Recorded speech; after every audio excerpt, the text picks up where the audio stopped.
kabut menggulung turun dari lereng bukit, menelan kampung Jatiwangi dalam keheningan yang tak biasa. Suara jangkrik dan gemerisik daun tiba-tiba lenyap, seolah semua makhluk tahu sesuatu yang buruk akan datang. Waktu menunjukkan sekitar pukul 5 pagi, ketika jeritan panjang membelah kesunyian. Rumah Pak Sastro adalah rumah pertama yang terkena. Warga yang tinggal dekat langsung berlari menuju suara, mengira itu maling atau binatang buas.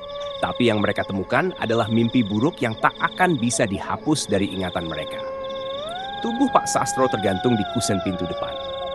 Kepalanya terbalik, lidahnya menjulur, dan matanya membelalak seperti menyaksikan sesuatu yang tak manusiawi. Istrinya ditemukan di dapur. Wajahnya rusak seakan ditarik dan dipelintir paksa. 2 anaknya berpelukan di kamar. Tubuh mereka dimutilasi dengan simbol aneh tergurat dari dada ke perut. Astagfirullah.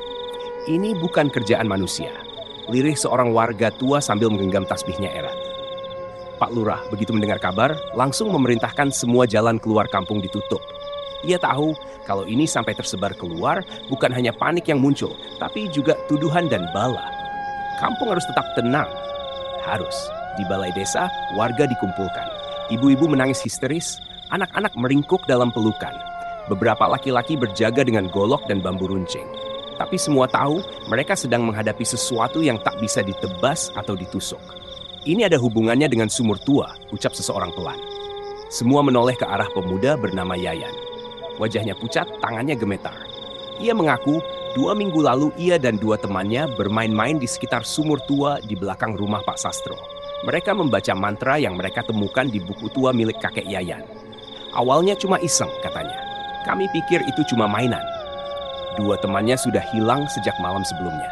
Pak Lurah langsung memanggil 2 orang paling dituakan di kampung, Mbah Rasim dan Mak Darmi.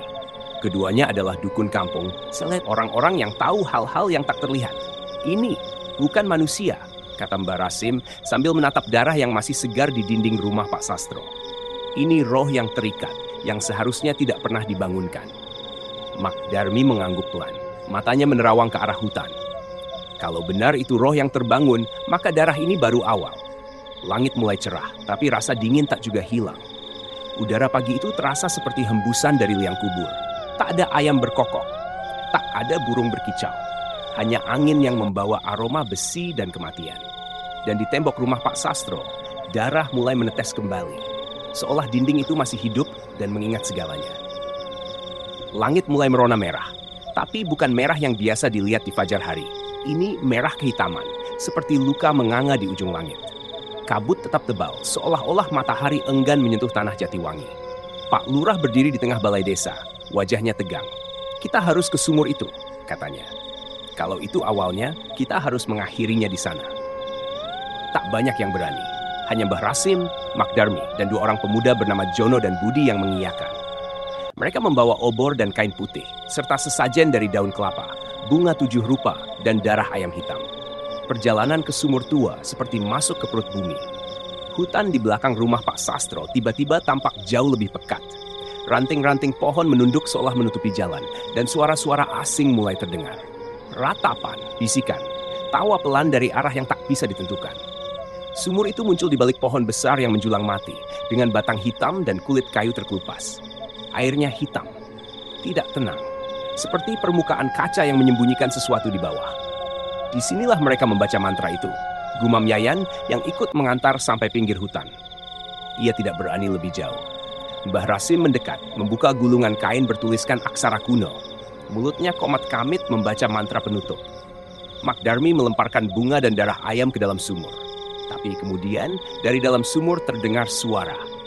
Sudah kubuka dan kalian mau mengunciku lagi? Obor padam seketika. Angin berhembus tajam seperti pisau. Budi langsung jatuh ke tanah, tubuhnya kejang-kejang. Matanya membelalak sebelum seluruh badannya terbakar api tak terlihat. Ia menjerit dan berubah menjadi abu dalam sekejap. Jono berlari panik, tapi pohon-pohon seolah hidup dan mencekiknya di udara. Lehernya patah dengan suara keras, dan tubuhnya dilempar seperti boneka ke tanah. Mbah Rasim gemetar, tapi tetap melanjutkan mantra. Darah mengalir dari telinganya. Mak Darmi mulai menangis.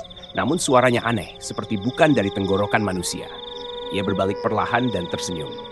Bukannya kita harus tidur selamanya, tapi kenapa kalian justru membangunkan? Katanya sambil menatap kosong. Mata Mak Darmi berubah hitam. Dari dalam sumur sesuatu menjulur, tangan dengan kulit gosong dan kuku seperti logam. Mbah Rasim menyelesaikan mantra dan tiba-tiba tanah bergetar. Suara teriakan memenuhi udara, suara ribuan jiwa yang seperti terperangkap di bawah tanah. Lalu, sunyi. Mbah Rasim terkapar, hanya ia yang selamat. Ia menatap langit yang kini semakin gelap meski masih pagi. Sumur itu tenang, tapi bukan berarti tertutup. Kembali ke kampung. Warga dikejutkan oleh suara gamelan yang berbunyi sendiri dari rumah kosong di dekat balai desa. Dan di dinding rumah Pak Udin muncul tulisan baru. 1 hari, 1 kampung. Suara gamelan itu tak wajar. Nadanya sumbang, tapi menghanyutkan. Seolah-olah jari-jari halus dari dunia lain sedang menabuh kendang dan gong dengan irama kematian. Warga tak ada yang berani mendekat ke rumah Pak Udin. Rumah kosong yang kini berubah menjadi sumber suara terkutuk. Pak Lurah mendekati Mbah Rasim yang terhuyung kembali ke balai desa. Wajahnya pucat, keringat bercucuran, dan matanya seperti menatap jauh ke dalam kegelapan. Mak Darmi, dia bukan lagi Mak Darmi, katanya lirih. Sumur itu belum tertutup, kita cuma membangunkannya lebih keras. Dari kejauhan, suara gamelan berubah menjadi tangisan. Tangisan perempuan, menyeret langkah, semakin dekat, semakin menusuk telinga. Yayan, yang sedari tadi terduduk diam, tiba-tiba berdiri dan berjalan menuju rumah Pak Udin dengan mata kosong. "Yayan!" teriak salah satu warga. Tapi ia tidak menggubris. Langkahnya tenang seperti dituntun sesuatu. Ketika ia melintasi halaman rumah, pintu rumah Pak Udin terbuka sendiri, menganga seperti mulut raksasa. Lalu suara gamelan berhenti, hening. Tiba-tiba terdengar bunyi robekan, lalu dentuman keras. Warga yang mengintip dari kejauhan melihat Yayan terlempar dari jendela lantai 2. Tubuhnya terbakar, menggeliat sebentar sebelum diam tak bergerak. Darah merembes di tanah.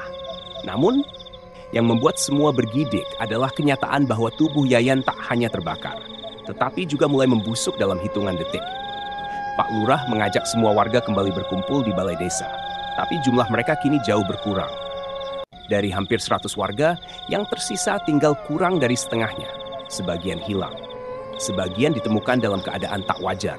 Sisanya hanya meninggalkan jejak darah dan suara aneh. Ini bukan soal siapa yang bangunkan. Ini soal waktu, kata Mbah Rasim. Roh itu terikat pada waktu. 24 jam sejak bangkit, semua akan berakhir. Seorang ibu muda bertanya dengan suara gemetar. Berakhir? Seperti apa, Mbah? Mbah Rasim menatapnya dengan mata yang sudah tak menyimpan harapan. Tak ada yang selamat. Ia butuh korban. 1 kampung dalam 1 hari. Langit yang seharusnya mulai cerah malah berubah abu. Angin kering membawa bau daging gosong dan dupa busuk. Anak-anak mulai demam tinggi. Mata mereka memerah dan berkata-kata dalam bahasa aneh. Hewan ternak berlarian liar, menubruk pagar dan menabrak pohon. Di ujung kampung, pohon beringin yang tua tiba-tiba tumbang sendiri, memperlihatkan sebuah lubang besar di bawahnya. Dari lubang itu, keluar asap hitam dan suara ratusan orang menyanyi. Lagu pengiring kematian. Dengan gamelan sebagai pengantar.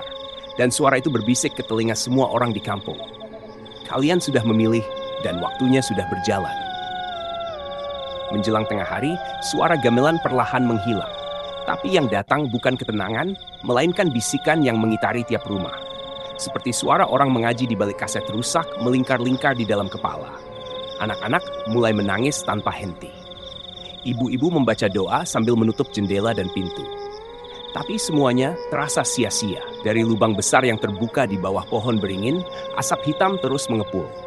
Tapi bukan hanya asap, bau amis seperti darah yang dibusukkan dalam tanah selama bertahun-tahun, mengendap lalu menyeruak. Pak Lurah mengajak sebagian warga untuk mengungsi ke masjid kampung, tempat paling tinggi dan paling terbuka. Tapi di tengah perjalanan, suara bayi terdengar dari atas pohon nangka di depan rumah Pak Parto. Bayi, semua berhenti. Mereka mendongak. Dan di sana, duduk seorang bayi dalam keadaan telanjang, matanya merah menyala dan di bawahnya menetes darah segar. Astagfirullah. Pak Parto, yang merasa itu mirip cucunya yang hilang 2 minggu lalu, langsung mendekat. Rizky, itu kamu, Nak? Bayi itu tersenyum. Tapi yang keluar dari mulutnya bukan suara bayi, melainkan suara perempuan dewasa yang terdengar seperti cekik. Bapak, aku pulang, tapi pulangnya bukan sendiri. Dahan tempat bayi itu duduk patah. Tubuhnya jatuh ke tanah, tapi tidak terbanting. Ia berdiri dengan kaki dan tangan yang terlipat seperti laba-laba, lalu berlari masuk ke rumah Pak Parto. Pak Parto mengikuti dan tidak pernah keluar lagi.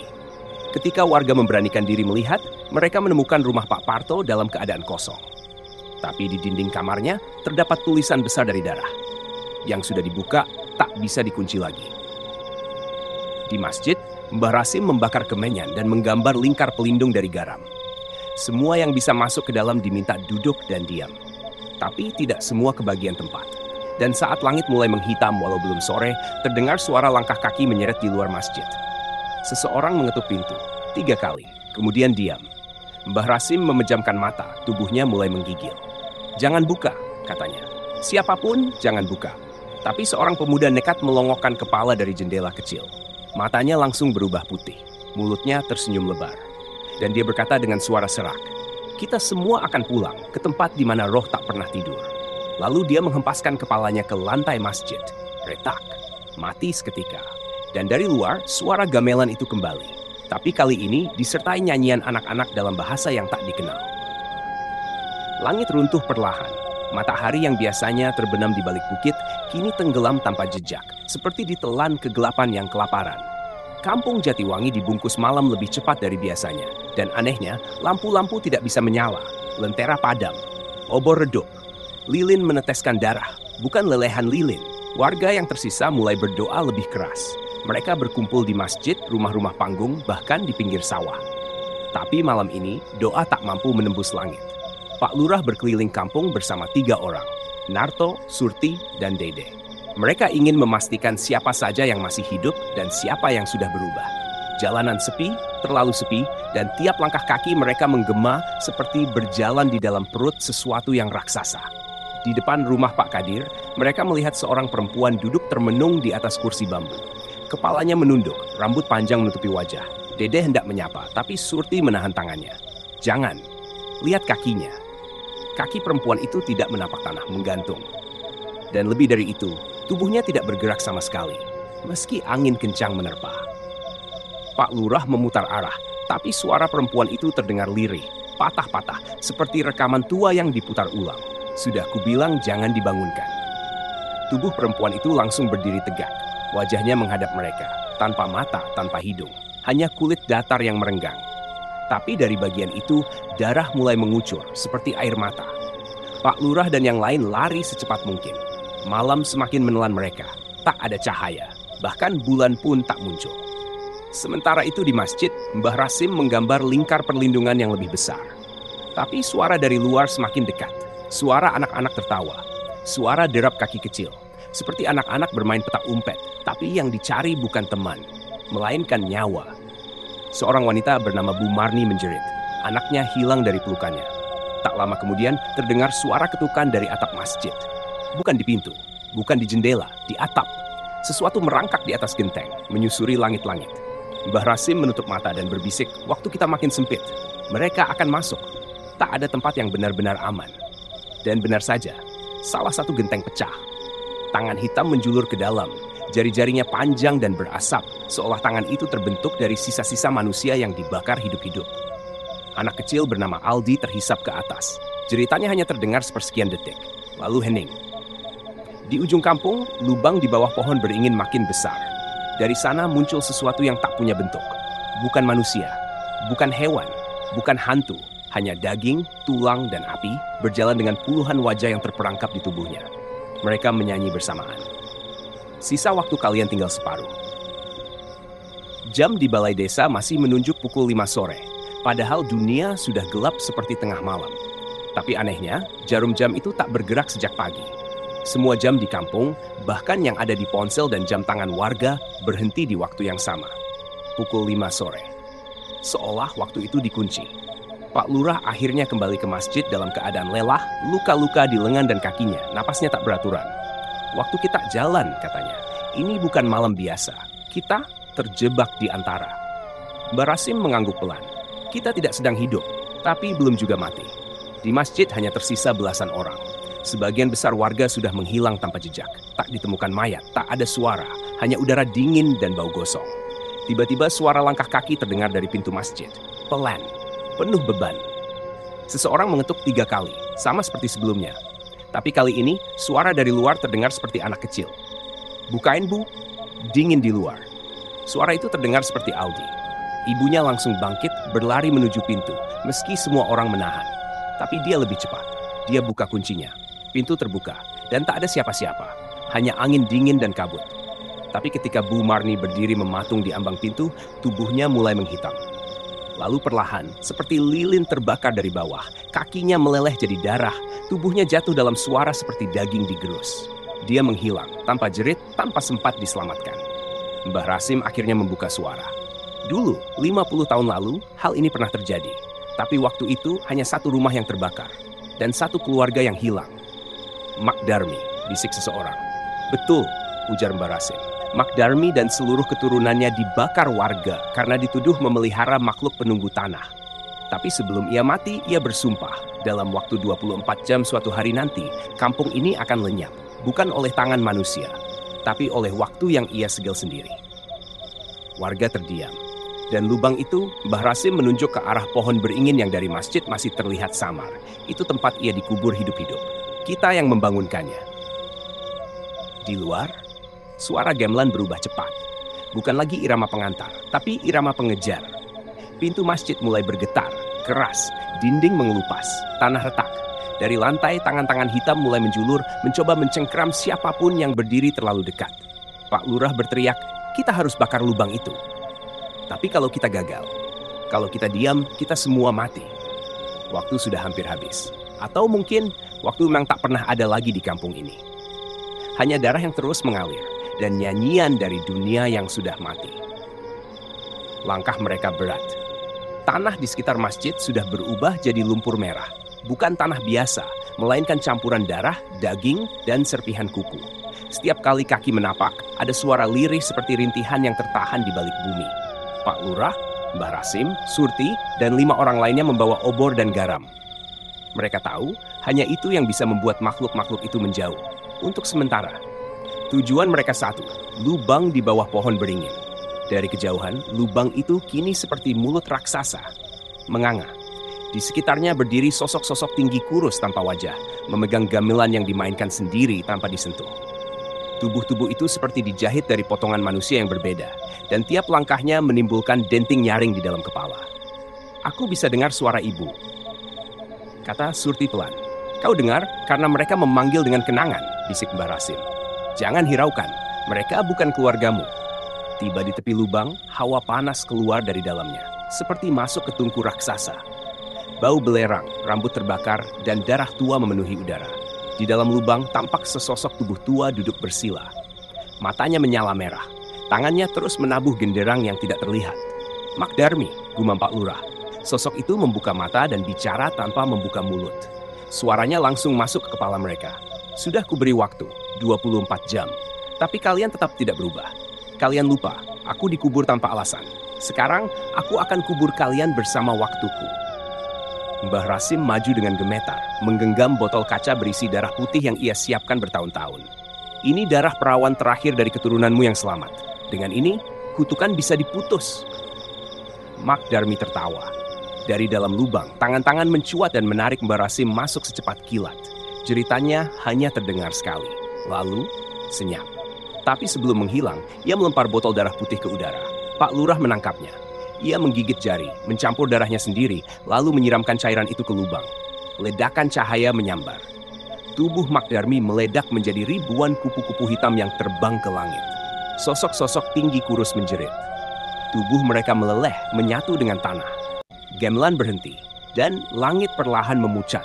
Matahari muncul di ufuk, waktu kembali berjalan. Tapi ketika semua mengira segalanya telah usai, mereka melihat ke balik lubang yang kini mulai menutup. Seseorang berdiri di sana, seorang anak kecil, Aldi. Matanya hitam legam.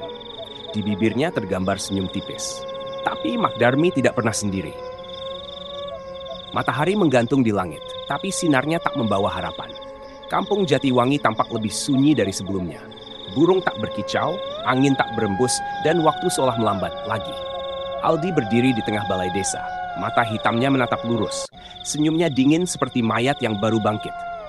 Warga yang melihatnya hanya bisa diam, sebagian bersembunyi, sebagian lagi berdoa dalam hati. "Dia bukan Aldi lagi," bisik Pak Lurah. Surti memandangi anak kecil itu dengan tubuh gemetar. Itu anaknya, tapi bukan jiwanya. Sejak lubang ditutup, semua mengira kutukan berakhir. Tapi rupanya darah Magdarmi sudah menyatu dalam tubuh Aldi, anak yang lahir pada malam bulan mati, anak yang dihidupkan kembali oleh dendam. Malam itu, hujan turun untuk pertama kalinya dalam 24 jam terakhir. Tapi airnya berwarna kemerahan. Tanah menolak menyerapnya. Genangan darah terbentuk di setiap sudut kampung. Dan dari balik genangan itu, bayangan-bayangan muncul. Bayangan yang menyerupai warga kampung yang telah hilang. Mereka berdiri diam, seperti cermin yang menunggu pemiliknya. Suara gamelan kembali terdengar, pelan, lalu semakin cepat, lalu mendadak berhenti. Aldi tiba-tiba menghilang dari balai desa. Pak Lurah mengumpulkan semua yang masih tersisa di masjid. Mereka berunding dalam gelap. Kutukannya belum selesai, ujar Surti. Selama darah Magdarmi masih ada, kutukan akan terus tumbuh. Tapi bagaimana cara menghapus darah itu dari tubuh anak kecil? Tanya seseorang. Tak ada jawaban. Semua terdiam. Sampai Mbah Salim, orang tertua yang selamat, angkat suara. Harus ada yang menggantikan. Darahnya tak bisa dihapus, tapi bisa dialihkan. Maksudnya? Korban.